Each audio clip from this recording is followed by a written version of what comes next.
नमस्कार मित्रों, history research point पर आप सभी का स्वागत करता हूं। आप सभी का स्वागत है हिस्ट्री रिसर्च पॉइंट पर। ठीक है, एनसीईआरटी हिस्ट्री क्लास 12 भारतीय इतिहास के कुछ विषय भाग 1 का चैप्टर है विचार, विश्वास और इमारतें। इस चैप्टर से संबंधित हम लोग लेक्चर्स वीडियो चल रहा है और यह लेक्चर्स वीडियो संख्या 9 है मित्रों।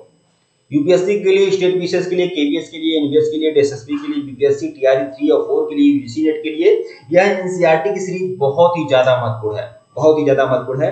तो जो भी लोग हमारे कोर्स को ज्वाइन करना चाहते हैं, कंप्लीट कोर्स लेना चाहते हैं, ज्वाइन करना चाहते हैं, वो लोग हमारे ऑफिशियल व्हाट्सएप नंबर पर मैसेज कर सकते हैं। ऑफिशियल व्हाट्सएप नंबर डिस्क्रिप्शन में है और यहाँ पर भी शो हो रहा है 8318397276 हमारा ऑफिशियल व्हाट्सएप नंबर है, मैसेज कर सकते हैं। कंप्लीट कोर्स जो है वो 1499 रुपए का है। आइए शुरुआत करते हैं। और यह चीज हम लोगों ने देख लिया हुआ था, जहां से हम समाप्त किए थे वहीं से हम शुरुआत करते हैं। ठीक है,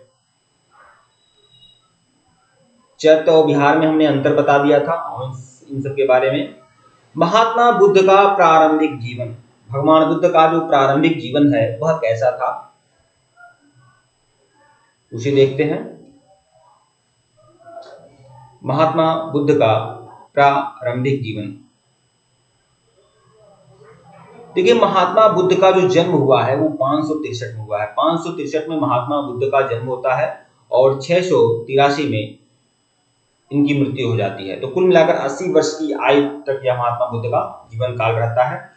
तो इसमें कुछ पॉइंट है जो आप लोग को ध्यान रखना चाहिए। महात्मा बुद्ध का जो जन्म हुआ है 563 में हुआ है, जो कपिलवस्तु के निकट लुम्बिनी नामक गांव में इनका जन्म हुआ है। इनके पिता का नाम क्या था? सुद्धोधन था। ठीक है, और यह शाक्य कुल के क्या थे? क्षत्रिय वंश के राजा थे, शाक्य कुल थे, इसलिए इनको महात्मा बुद्ध को शाक्य मुनि भी बोला जाता है। ठीक है, जिनकी राजधानी क्या थी? कपिलवस्तु इनकी राजधानी थी। बुद्ध के जन्म के 7वें दिन इनकी माता जो थी महामाया, ठीक है, उनका देहांत हो गया और इनका लालन पालन या पालन पोषण किसने किया था? प्रजापति गौतमी ने किया था। जो इनकी मौसी थी उन्होंने इनका पालन पोषण किया था, उनका पालन पोषण किया था प्रजापति गौतमी ने। बचपन का नाम क्या था महात्मा बुद्ध के? वह सिद्धार्थ था। गौतम बुद्ध बचपन से ही चिंतनशील थे। उनकी इन गतिविधियों को देखते हुए 16 वर्ष की आयु में इनका विवाह हुआ था। विवाह किससे हुआ था? यशोधरा नामक राजकुमारी से इनका विवाह होता है और इनको एक पुत्र रत्न की प्राप्ति होती है जिसका नाम होता है राहुल। ठीक है, और राहुल के जन्म के बाद लगभग 29 वर्ष की आयु में यह घर का त्याग कर देते हैं, गृह त्याग कर देते हैं। ठीक है, सिद्धार्थ से बुद्ध बनने तक की यात्रा, मतलब किस तरह से यह घर को, अपना घर बार छोड़ते हैं और सन्यासी बन जाते हैं और ज्ञान की खोज करते हैं, उसके बाद ज्ञान का उपदेश बाकी लोगों को देते हैं। तो सिद्धार्थ से बुद्ध बनने तक की यात्रा देखेंगे। तो पहली बात यह आप जानना है कि एक बार वह नगर भ्रमण के लिए निकले होते हैं, नगर का भ्रमण करते हैं। तो वहां पर कुछ ऐसी चीजें देखते हैं, वह नगर में 4 ऐसी चीजें देखते हैं जो उनके अंदर एक बहुत बड़ा बदलाव ला देती है। ठीक है, तो गौतम बुद्ध के जीवन के 4 दृश्य, यह चारों दृश्य आप लोगों को पता होना चाहिए और इनका क्रम पता होना चाहिए, क्योंकि क्रम से लगाने के लिए रहता है कि भगवान बुद्ध ने पहली बार क्या देखा, दूसरी बार क्या देखा, तीसरी बार क्या देखा, चौथी बार क्या देखा। 4 दृश्य इनके सामने थे। पहले इन्होंने, भगवान बुद्ध ने क्या देखा? पहले इन्होंने एक वृद्ध व्यक्ति को देखा, एक वृद्ध व्यक्ति को देखा। ठीक है, भगवान बुद्ध ने क्या देखा? पहले एक वृद्ध व्यक्ति को देखा, फिर उसके बाद रोगग्रस्त एक बीमार व्यक्ति को देखा। पहले वृद्ध देखा, ठीक है, फिर उसके बाद क्या देखा? बीमार व्यक्ति देखा, उसके बाद क्या देखा? एक मृत व्यक्ति को देखा और उसके बाद क्या देखा? एक सन्यासी को देखा। इसका मैं ट्रिक बता दे रहा हूं, आप लोग समझ जाएंगे। पहले क्या देखेंगे? पहले वृद्ध देखेंगे। तो वृद्ध क्या होता है? वृद्ध पहले क्या होता है? पहले वृद्ध रहता है, उसके बाद क्या होता है? वृद्ध बीमार पड़ता है, बीमार होने के बाद क्या हो जाता है? मर जाता है। ठीक है, और मर जाने के बाद उसके घर के लोग क्या हो जाते हैं? सन्यासी हो जाते हैं, यार जीवन को समझ लेते हैं, ऐसा समझ लीजिए। ठीक है, तो वृद्ध, बीमार, मृत और सन्यासी, यह गौतम बुद्ध के 4 दृश्य थे। और इन्हीं चारों दृश्यों को देखने के बाद भगवान बुद्ध क्या होते हैं? सांसारिक जीवन को त्याग देते हैं। ठीक है, यहां पर देख लीजिए, जहां प्रथम 3 दृश्यों को देखकर दुखमय जीवन के प्रति गौतम बुद्ध के मन में गहरा आघात पहुंचा, वहीं चौथा दृश्य ने उन्हें दुख निरोध का मार्ग दिखाया। ठीक है, 29 वर्ष की आयु में गौतम बुद्ध ने गृह त्याग दिया। गृह त्याग के बाद ज्ञान की खोज में गौतम बुद्ध ने अलार कलाम और रुद्रक रामपुत्र जैसे आचार्य से शिक्षा प्राप्त की थी। तो 29 वर्ष की आयु में इन्होंने क्या किया, घर बार अपना छोड़ दिया और दो संत इनको मिले थे। एक अलार कलाम मिले, अलार कलाम, ठीक है, अलार कलाम से इन्होंने सांख्य दर्शन की शिक्षा ली थी, सांख्य दर्शन की शिक्षा ली। और रुद्रक रामपुत्र से इन्होंने योग की शिक्षा ली, जैसे आचार्यों से इन्होंने शिक्षा प्राप्त की। कठोर तपस्या के बाद गौतम बुद्ध का बोध गया में निरंजना नदी के किनारे एक पीपल वृक्ष के नीचे ज्ञान की प्राप्ति हुई थी। निरंजना नदी किनारे पीपल वृक्ष के नीचे इनको ज्ञान की प्राप्ति हुई थी। ज्ञान प्राप्ति के बाद गौतम बुद्ध ने अपना उपदेश सारनाथ में क्या किया, सारनाथ में इनका पहला उपदेश हुआ और 80 वर्ष की आयु में 483 ईसा पूर्व में गौतम बुद्ध की मृत्यु कुशीनगर में हुई। तो यह इनके जीवन का एक महत्वपूर्ण परिवर्तन था, एक, ठीक है, सिद्धार्थ से बुद्ध बनने तक का यह इनका ओवरव्यू था। भगवान बुद्ध की शिक्षाएं क्या थी? भगवान बुद्ध की 4 शिक्षाएं थी, दुख समुदाय, दुख निरोध और दुख निरोध गामिनी। भगवान बुद्ध के 4 आर्य सत्य माने जाते हैं। ये भगवान बुद्ध के जो 4 आर्य सत्य हैं, यह किस ग्रंथ से लिए गए हैं? तो ये छांदोग्य उपनिषद से लिए गए हैं, ठीक है। बौद्ध धर्म के 4 आर्य सत्य कहां से लिए गए हैं? छांदोग्य उपनिषद से लिए गए हैं। देखिए, पहला जो सत्य था, आर्य सत्य था, वह था दुख। गौतम बुद्ध के अनुसार संसार दुखों से भरा है, ठीक है। गौतम बुद्ध के अनुसार क्या है? संसार जो है दुखों से भरा है। यहाँ जन्म, मरण, वृद्धावस्था, अप्रिय का मिलना, प्रिय का वियोग, इच्छित वस्तु का प्राप्त न होना आदि क्या है? दुख है। मतलब ये सभी चीजें क्या होती हैं? दुख देती हैं। कोई मिल जाता है तब दुख होता है, कोई बिछुड़ जाता है तब दुख हो जाता है। जन्म पर, मरण पर, वृद्धावस्था पर, सब जगह दुखी है, ठीक है। फिर देखिए दुख समुदाय का अर्थ होता है कारण, मतलब दुख का कारण। गौतम बुद्ध के अनुसार संसार में दुख का कोई ना कोई कारण अवश्य है। उन्होंने समस्त दुखों का कारण क्या बताया है? समस्त दुखों का कारण होता है इच्छा। व्यक्ति के अंदर इच्छा है, इसीलिए दुख है। जिस दिन इच्छा खत्म हो जाएगी, दुख भी समाप्त हो जाएगा। फिर उसके बाद दुख निरोध का मतलब होता है, निरोध का अर्थ होता है दूर करना। मतलब गौतम बुद्ध ने दुख निरोध या दुख निवारण के लिए इच्छा का उन्मूलन आवश्यक बताया, मतलब इच्छा का दमन होना चाहिए, इसे होता है दुख निरोध। फिर उसके बाद दुख निरोध मार्ग। गौतम बुद्ध के अनुसार संसार में प्रिय लगने वाली वस्तु का त्याग ही दुख निरोध का क्या है? मार्ग है। तो दुख समुदाय, दुख निरोध और दुख निरोध गामिनी, ठीक है। देखिए, दुख का विनाश करने के लिए गौतम बुद्ध ने कुछ नियम बनाए थे। तो दुख का विनाश करने के लिए गौतम बुद्ध ने जिस सिद्धांत का प्रतिपादन किया उसे ही हम अष्टांगिक मार्ग बोलते हैं। तो दुख कैसे दूर होगा? अष्टांगिक मार्ग से दूर होगा। मतलब 8 ऐसे मार्ग बताए गए हैं गौतम बुद्ध के द्वारा, जिसका पालन हर बौद्ध धर्म के अनुयायी को करना चाहिए, ठीक है। जो भिक्षुक हैं या बौद्ध संघ में हैं, सन्यासी हैं, उनको 8 मार्गों का पालन करना चाहिए, ठीक है। और जो क्या बोलते हैं, जो सांसारिक जीवन में है, जो गृहस्थ हैं, उनको शुरुआत के 4 मार्गों का पालन करना चाहिए। तो आइए अष्टांगिक मार्ग मतलब 8 ऐसे मार्ग कौन कौन से हैं? देखिए, सम्यक दृष्टि, वाणी, आजीव, कर्म, स्मृति, समाधि, व्यायाम, ये कुल मिलाकर 8 ऐसे मार्ग हैं, ठीक है। सम्यक दृष्टि में क्या होता है? 4 आर्य सत्य की सही परख होनी चाहिए, ठीक है। सम्यक वाणी का मतलब धर्म सम्मत एवं मृदु वाणी का प्रयोग करें, हमेशा मीठा वाणी बोले। सम्यक संकल्प, भौतिक वस्तु और दुर्भावना का क्या करें? त्याग करें। सम्यक कर्म, अच्छा काम करना। सम्यक आजीव मतलब सदाचारी जीवन जीते हुए ईमानदारी से जीविका चलाना, ठीक है। और सम्यक व्यायाम क्या है? शुद्ध विचार ग्रहण करना एवं अशुद्ध विचारों को त्यागना, ठीक है। ये क्या है? सम्यक व्यायाम है। सम्यक स्मृति मतलब अपने कर्मों के प्रति विवेक और सावधानी से सदैव स्मरण करना। सम्यक समाधि, लोभ, द्वेष, आलस, बीमारी और अनिश्चय की स्थिति से दूर रहने का उपाय करना ही क्या है? सम्यक समाधि है, ठीक है। ये दृष्टि, संकल्प, वाणी, आजीव, कर्म, स्मृति, समाधि और व्यायाम, ये क्या है? अष्टांगिक मार्ग है। अष्टांगिक मार्ग भी कहां से लिया गया है? यह भी छांदोग्य उपनिषद से लिया गया है, ठीक है। अब देखिए, यह हमारा ऑफिशियल व्हाट्सएप नंबर है 8318397276 और हमारा ऑफिशियल व्हाट्सएप नंबर है। जो भी लोग हमारे कोर्स को ज्वाइन करना चाहते हैं, एनसीईआरटी हिस्ट्री का कंप्लीट कोर्स जो लोग ज्वाइन करना चाहते हैं, 1 ईयर सब्सक्रिप्शन के साथ टीजीटी का, पीजीटी का, यूजीसी नेट का पूरा कंप्लीट तैयारी कराऊंगा आप लोग का। किसी भी बीपीएससी टीआरई 3-4 हो या फिर केबीएस हो, एनबीएस हो, एसएसबी हो, सबकी तैयारी इसी फीस में हो जाएगी। केवल 1499 रुपए की कंप्लीट फीस है। जो लोग ज्वाइन करना चाहें हमारे व्हाट्सएप पर मैसेज कर सकते हैं, ठीक है। स्तूप, स्तूप के बारे में आप लोग बताया हूं कि स्तूप जो है स्वयं संस्कृत भाषा का शब्द है और स्तूप शब्द का सबसे पहले उल्लेख किसमें मिलता है, तो ऋग्वेद में ही मिलता है स्तूप का उल्लेख, ठीक है। स्तूप का संस्कृत अर्थ क्या होता है, टीला यानी ढेर या थूहा, ठीक है, ये माना जाता है स्तूप का अर्थ। स्तूप का संबंध मृतक के दाह, देखिए स्तूप में क्या होता है, जो मृतक के दाह संस्कार के बाद जो भी चीजें बचती हैं, जो भी शरीर का जो भी अवशेष बचता है, उसको उस पर एक मिट्टी का थूक लाद देना, मिट्टी खूब ज्यादा लाद देना, ठीक है, एक मिट्टी का टीला बना देना, फिर उसका पूजा करना, यही है स्तूप को मिलाकर, मतलब मृतक के कुछ अवशेषों को संरक्षित करना।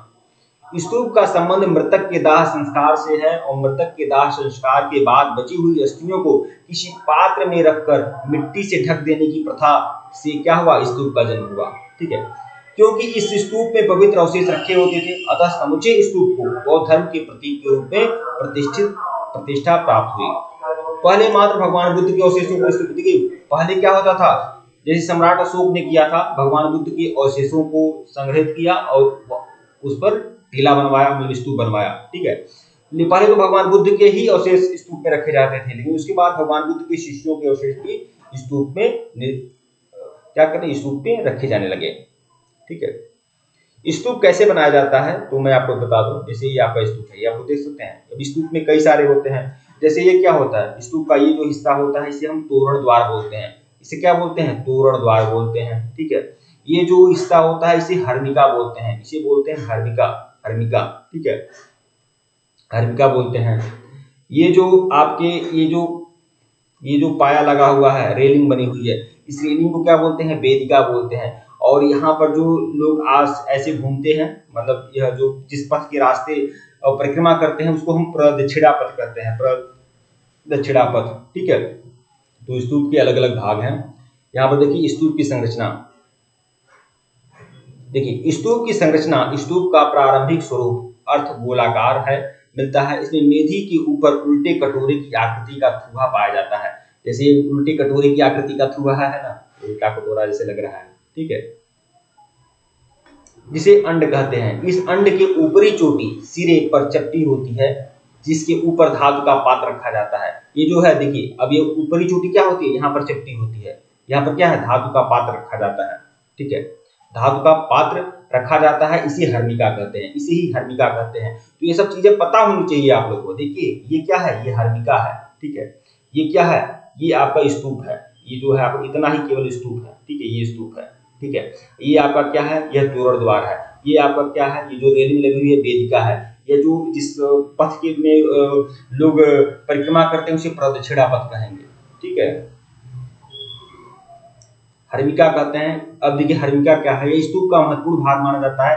हर्मिका का अर्थ होता है देवताओं का निवास स्थान, इसे ही माना जाता है देवताओं का निवास स्थान, ठीक है।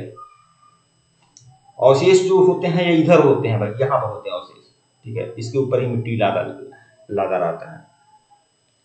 देखिए आगे देख लेते हैं। स्तूप को चारों ओर से एक दीवार द्वारा घेर दिया जाता है। यहाँ पर देख लीजिए, स्तूप के चारों ओर से दीवार द्वारा घेर दिया जाता है, जिसे वेदिका कहते हैं। स्तूप और वेदिका के बीच परिक्रमा लगाने के लिए स्थल होता है, जिसे प्रदक्षिणा पथ कहा जाता है। कालांतर में वेदिका के चारों ओर और चारों दिशाओं में प्रवेश द्वार बनाए जाते हैं। प्रवेश द्वार पर मेहराबदार और तोरण बनाए गए हैं। इस प्रकार स्तूप की संरचना बनाई गई है। ये क्या है, स्तूप की संरचना है, इसे आप अच्छे से देख लें, ठीक है। हीनयान और महायान, बौद्ध धर्म के को दो भागों में बांटा गया है। जिस तरह से जैन धर्म को दो भागों में बांटा गया था, श्वेतांबर और दिगंबर, वैसे ही बौद्ध धर्म को भी दो भागों में बांटा गया है, हीनयान और महायान, ठीक है। तो हीनयान जो होते हैं वह भगवान बुद्ध को एक पुरुष ही मानते हैं, मतलब एक महापुरुष ही मानते हैं। लेकिन महायानी क्या करते हैं, भगवान बुद्ध को क्या मानते हैं, भगवान बुद्ध को भगवान के रूप में उनकी पूजा करते हैं और मूर्ति बनाकर इनकी पूजा करते हैं महायान। लेकिन हीनयान वाले मूर्ति नहीं बनाते हैं उनकी। ठीक है, तो देखिए महात्मा बुद्ध की मृत्यु के बाद बौद्ध भिक्षुओं में पारस्परिक कलह और मतभेद उत्पन्न हो गए थे। इस व्यवस्था को दूर करने के लिए बौद्ध आचार्यों ने समय समय पर अनेक सभाओं का आयोजन किया था। ठीक है, बौद्ध धर्म की चौथी और अंतिम सभा सम्राट कनिष्क की काल में कश्मीर के कुंडलवन में बुलाई गई थी। चौथी संगति जो हुई थी, देखिए बौद्ध धर्म की 4 संगतियां हुई थी। पहली जो संगति हुई थी वह राजगृह में हुई थी। ठीक है, राजगृह में हुई थी अजातशत्रु के समय में। ठीक है, दूसरी जो होती है वो वैशाली में होती है, किसके समय में, कालाशोक के समय में। और तीसरी जो संगति होती है वो पाटलिपुत्र में होती है, वो अशोक के समय में होती है। और चौथी बौद्ध संगति जो होती है वो कश्मीर के कुंडलवन में होती है, कनिष्क के समय में होती है। तो चौथी जो संगति होती है उसी में बौद्ध धर्म जो है 2 भागों में बढ़ जाता है, 2 मतों में बढ़ जाता है, हीनयान और महायान। तो देखिए बौद्ध धर्म की चौथी व अंतिम सभा कनिष्क के काल में कश्मीर के कुंडलवन में बुलाई गई थी, किंतु यह सभा बौद्ध संघीय मतभेदों को दूर करने के लिए सफल नहीं हो पाई। इस सभा में मतभेदों के कारण बौद्ध धर्म हीनयान और महायान 2 भागों में बट गया। हीनयान और महायान में क्या अंतर है, देख लीजिए। हीनयान मत बौद्ध धर्म का प्राचीन और अपरिवर्तित रूप था, मतलब बौद्ध धर्म का प्राचीनतम रूप जैसा भगवान बुद्ध ने बताया था उस हिसाब से चल रहा था। किसी प्रकार का कोई परिवर्तन को हीनयानियों ने स्वीकार नहीं किया। महायान बौद्ध धर्म का नवीन और संशोधित रूप था। हीनयान संप्रदाय के लोग बुद्ध की मूल शिक्षाओं में आस्था रखते थे, अष्टांगिक मार्ग में उनका विश्वास था। महायान संप्रदाय के लोग बुद्ध की शिक्षाओं में कुछ परिवर्तन के द्वारा अपनाए थे। ठीक है, हीनयान निर्वाण प्राप्ति के लिए, देखिए हीनयानी क्या मानते हैं, इन्होंने कहा निर्वाण प्राप्ति के लिए व्यक्तिगत प्रयास को विशेष महत्व दिया करते थे। महायान में निर्वाण प्राप्ति के लिए मुक्तिदाता का होना आवश्यक था। ठीक है, तो महायानी ये मानते थे अगर किसी ने मतलब कि साथ दिया तो दूसरों के लिए भी मुक्ति मार्ग हो सकता है। हीनयान संप्रदाय महात्मा बुद्ध को एक पवित्र आत्मा समझते थे, जबकि महायान संप्रदाय महात्मा बुद्ध को ईश्वर का रूप मानते थे। हीनयान संप्रदाय मूर्ति पूजा के क्या थे, विरोधी थे, किंतु महायान संप्रदाय के लोग बुद्ध और बोधिसत्वों की मूर्तियों की पूजा करते थे। हीनयान संप्रदाय का सर्वोच्च लक्ष्य क्या था, निर्वाण प्राप्ति था। ठीक है, किंतु महायान संप्रदाय सर्वोच्च लक्ष्य क्या था, स्वर्ग प्राप्ति था। इनका क्या था, स्वर्ग प्राप्ति होनी चाहिए महायान संप्रदाय के लोग। और हीनयान क्या मानते थे कि परमात्मा में ही विलीन हो जाना चाहते थे, निर्वाण प्राप्ति। और हीनयान धर्म का संरक्षक कौन था, सम्राट अशोक जो हीनयानी था। उनकी पुस्तकें पाली भाषा में लिखी गई थी। देखिए जो बौद्ध धर्म की जो पुस्तकें हैं, हीनयान संप्रदाय की जो पुस्तकें थी वह किस भाषा में लिखी गई थी, पाली भाषा में लिखी गई थी। और इसको संरक्षित करने वाले कौन से शासक थे, अशोक। ठीक है, महायान संप्रदाय के जो संरक्षक थे वो सम्राट कनिष्क थे। ठीक है, इनकी पुस्तकें किस भाषा में लिखी गई थी, संस्कृत भाषा में लिखी गई थी। तो मतलब हीनयान वाले जो थे वह संस्कृत भाषा में भी लिखा करते थे। जैसे सौंदरानंद बौद्ध धर्म की पुस्तक है जिसे अश्वघोष ने लिखा है। ठीक है, बुद्ध चरित अश्वघोष ने लिखा है, यह भी संस्कृत भाषा में है। ठीक है, मित्रों, वीडियो को लाइक और चैनल को सब्सक्राइब करेगा, टेलीग्राम को बिल्कुल ज्वाइन करेगा, लिंक डिस्क्रिप्शन में दिया गया है। अगर इसके पहले का वीडियो नहीं देखे हैं तो प्लेलिस्ट में जाइएगा। NCERT history class 12 lectures video के नाम से प्लेलिस्ट बनी हुई है, प्लेलिस्ट में जाइएगा और सभी वीडियो को देखिएगा। और इस तरह से देख लीजिए, यह आपका कैप चैप्टर कंप्लीट हो चुका है। आप हमारे ऑफिशियल व्हाट्सएप नंबर पर मैसेज कर सकते हैं। ऑफिशियल व्हाट्सएप नंबर डिस्क्रिप्शन में है, यहाँ पर भी हमारा ऑफिशियल व्हाट्सएप नंबर शो हो रहा है। 8318397276 हमारा ऑफिशियल व्हाट्सएप नंबर है। 1499 रुपए का कंप्लीट कोर्स है। जो लोग हमारे कोर्स को ज्वाइन करना चाहते हैं ज्वाइन कर सकते हैं, व्हाट्सएप पर मैसेज कर सकते हैं। पूरा कंप्लीट नोट्स मिलेगा, टीजीटी और पीजीटी का complete notes, lectures video, PPT notes, test series सब कुछ मिलेगा। और जितना भी कुछ मैं बता दूंगा, पढ़ा दूंगा, समझा दूंगा, वहां से प्रश्न आने की पूरी संभावना बनी रहेगी। ठीक है मित्रों, धन्यवाद आप लोग को।